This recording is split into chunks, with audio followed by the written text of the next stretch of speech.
seems so far, neither team able to create much separation on the scoreboard yet. You look at MP in this one, he's been everywhere. Well, through the first two, he has been nothing short of a marksman from deep. Yeah, you would hope the defense at least would start to consider creeping up on him just a little bit. All fueled up and ready to go. Let's reset the lineups courtesy of Gatorade for the second half of basketball. So for New Orleans right now, the talented front court pair is Ingram and Williamson. MD out there with C.J. McCollum. And it's Valanciunas in at the 5 spot. Now they say great offense beats great defense, Brett. That never seemed truer than in today's NBA. There's a much stronger connection between a team's offensive rating and their win percentage. And what's been incredible, Kevin, over the past couple seasons is we have seen historic offenses. I mean, 2 years ago, the Dallas Mavericks had the best offense the league had ever seen.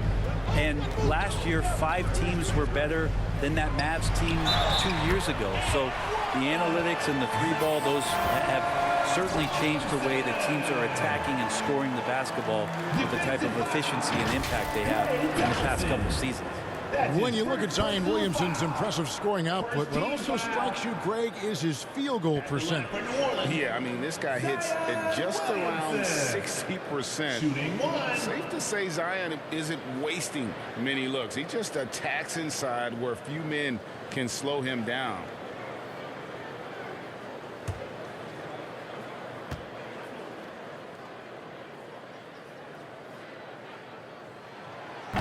We've been seeing athletic big men in the NBA now, Brent, for some time, but Zion Williamson raised the bar when it came to that department.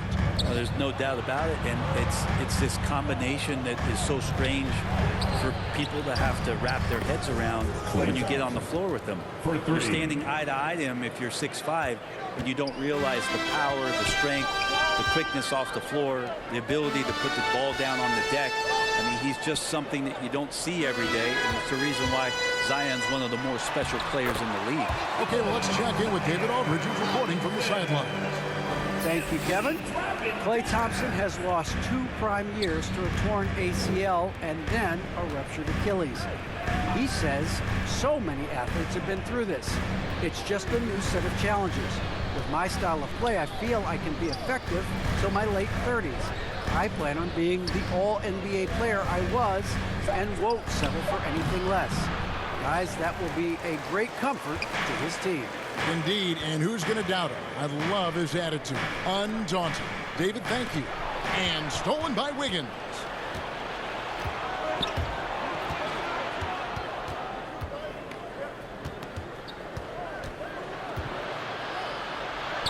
He gets it in there.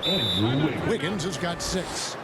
And this is why Wiggins has become an efficient scorer, doing a much better job with his shot quality, and loves now to attack inside. Timeout of the game called for New Orleans. And Wiggins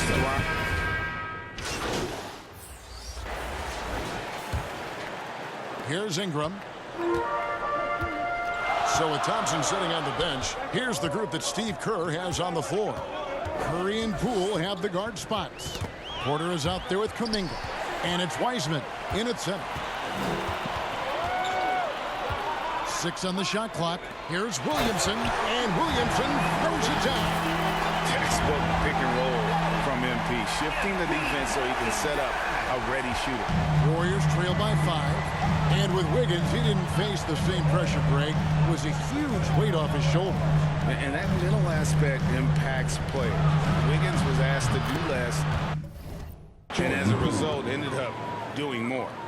And perimeter scoring, I have to imagine it was a topic of discussion at halftime. Maybe trying to find a little bit more space and ball movement to get guys open at the 3-point line.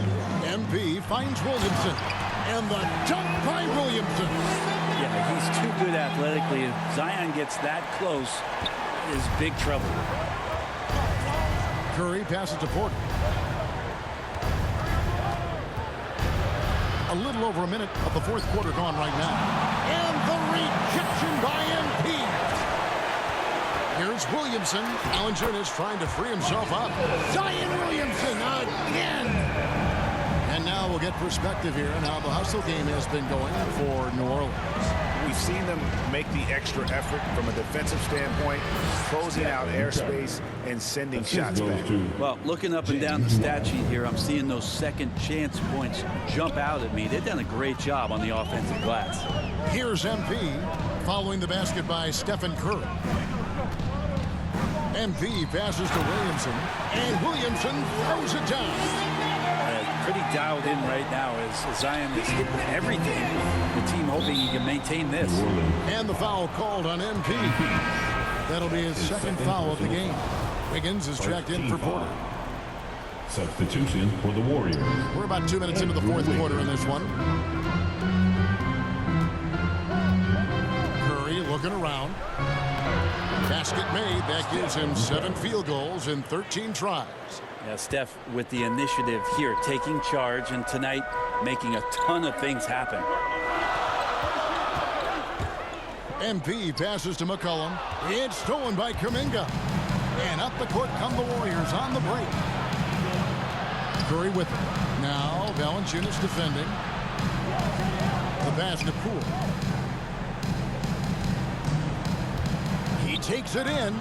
That's another one for him. His 5th in just 7 shots. And that was the right call. When you need a basket, those are the guys you trust the most. Yeah, whether it's teammates or the coaching staff, hopefully a combination of both, but gets close. He's getting... So we see the Pelicans get the win here. Probably a little closer than they would have liked it, but a win nonetheless. Yeah, but I really got a sense that the fans gave them that emotional boost that was needed down the stretch. This crowd, man, they were electric. And that about does it for the final game of the NBA regular season. For Brett Barry, Greg Anthony, and David Aldridge, this is Kevin Harlan saying thanks for watching. We'll see you next time. Have a great evening.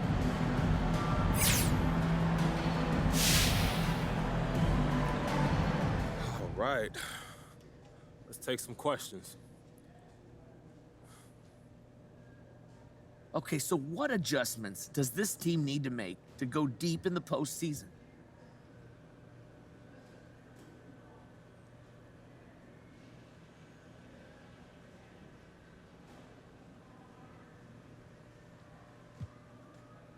Look, Frank, the playoffs are all about adjustments, and that's just part of what makes it fun. Now, in one game, you can come out and surprise someone, but in a 7-game series, people catch on to what you're doing real quick. But luckily, we have one of the best coaches in the game, one of the best chess players in the NBA. So however things play out, he'll be able to get the most out of us by making the proper adjustments. Okay, well then, let me ask you. Who are you hoping to face in the first round? Any preferences?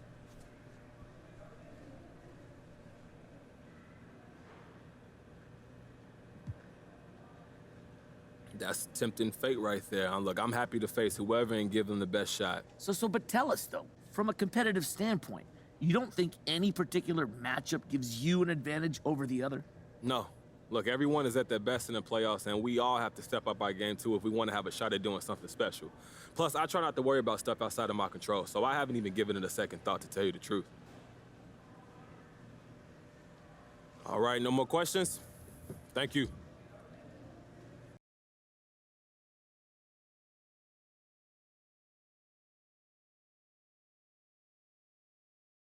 It's that time of year again, my friends. My favorite time of the year, the NBA playoffs. Who wants the smoke? This is where legends are made.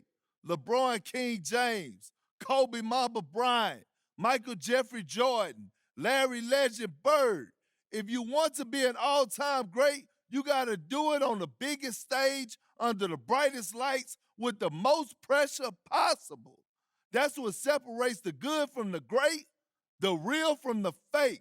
If you're a fraud, you'll get exposed in the playoffs point blank. Things get physical this time of year, and you get every team's best shot every single night. If this doesn't get your blood pumping, then you don't like basketball. Straight up. It's playoff time, baby. Let's get it. Pocket watch it, and that when he pocket watch it, I'm putting up the pocket racket. Hey, but tell my rider, stop it. I'm getting me like rocket.